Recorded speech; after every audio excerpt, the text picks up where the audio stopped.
আমাদের বাড়িতে তো আর এইসব শাক পাতা কোনো কিছুই হয় না, বাজার থেকে যখন আনবো তখনই খাওয়া।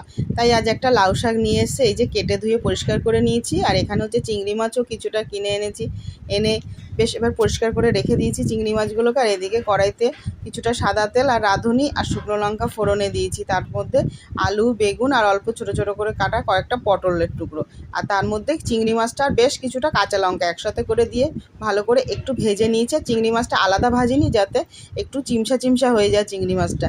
ভেজে নিয়ে ওপর থেকে জিরের লঙ্কা আর হচ্ছে হলুদ গুঁড়ো একসাথে করে গুলে রেখেছিলাম দিয়ে দিয়েছি, আর পরিমাণ মতন হচ্ছে নুনটাও দিয়ে দিয়েছিলাম। আর শাকটাকে দিয়ে একটু কিছুক্ষণ নেড়ে চেড়ে নিয়ে পরিমাণ মতন জল দিয়ে একটু ঢাকা চাপা দিয়ে রেখে দিয়েছি।